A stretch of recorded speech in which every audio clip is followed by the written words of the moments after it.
Shabbat Shalom. Joseph ends up saving the day. He was forgotten, rotting away in prison. Even the royal steward who promised he would remember him had forgotten about him until now, until Pharaoh tossed and turned, had constant night sweats, and no one was able to answer Pharaoh's question, what do these dreams mean? And as we learned, as we were taught, it was Joseph's interpretation that saved many lives, that helped Egypt prepare for the future that would come. More amazing than Joseph interpreting these dreams was the simple fact that no one thought he would. It was only last week in Parashat Vayeshev, when Joseph's brothers saw him coming from a distance, they said, "Here comes that dreamer. Let us kill him, throw him in a pit, and see what comes of his dream." Those closest to him didn't believe in him. They laughed, they made fun of him. They thought his dreams were absurd or impossible. Yet a single Torah portion later, only 4 chapters later in the book of Genesis, Joseph saved lives. Joseph was saving the world. I couldn't help but get emotional seeing the first Americans receive the coronavirus vaccine this week. It began Monday when Sandra Lindsay, an ICU nurse from Queens at Long Island Jewish Medical Center, was the first to receive it. On Tuesday, the first here in New Jersey was Marita Beniquez, an emergency room nurse at Newark's University Hospital, only miles from here. And as each day passed this week, I saw more friends, more loved ones post on social media their vaccination selfies. A Facebook post, an Instagram pic.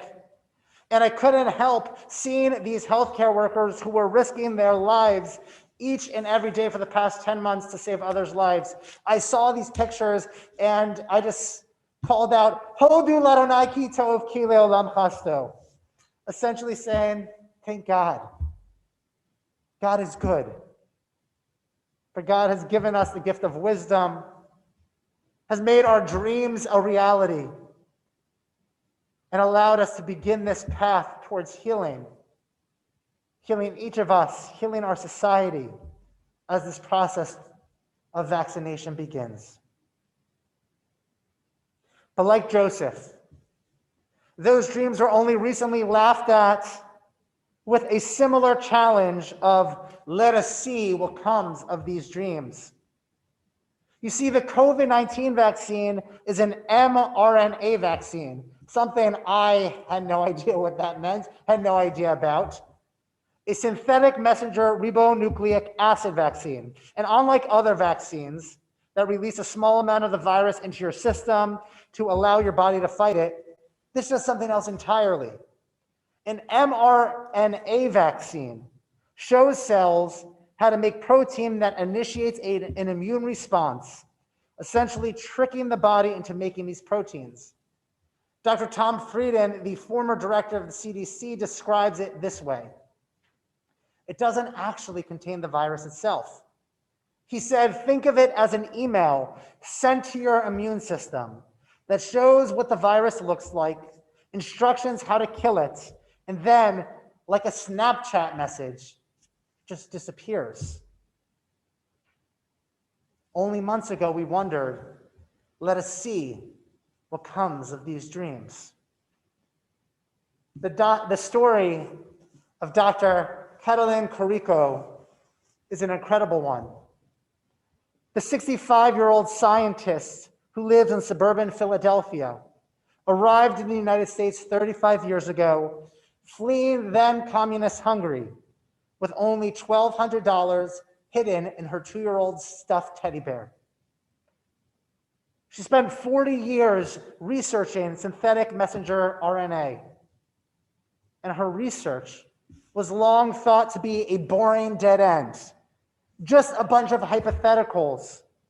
Many articles recently referred to her and how throughout her career, She was overlooked, scorned, fired from jobs or demoted, refused government and corporate grants, and even threatened with deportation for research that many in the field thought to be just impossible dreams. You see, the previous record for developing a vaccine was the mumps vaccine, developed in what was an unprecedented 4 years. But because of mRNA, the COVID vaccine was developed in under a year. And while Dr. Carrico isn't making hundreds of millions like Moderna or BioNTech or Pfizer, this vaccine would not have been developed, and certainly not so quickly without her. She was metaphorically thrown into that pit, laughed at, forgotten, rotting away before a pharaoh arose who needed help. And now, she is the equivalent of Joseph's ascension as viceroy of Egypt, in charge of preparing enough food during the 7 years of plenty to properly prepare and distribute during the famine. This is a reminder that, like Joseph, like Dr. Carrico, never stop giving up on your dreams.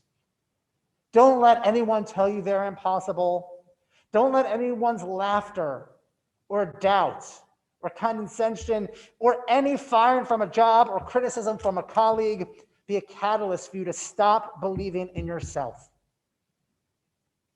Joseph never stopped believing in himself, and he saved Egypt. Dr. Carrico never stopped believing in herself, and her research will end up saving this world. Let us never give up on our dreams. Let us not let anyone throw them or us in a metaphorical pit. Because as we've seen in our Torah, and as we've seen in our news, that we too can change the world.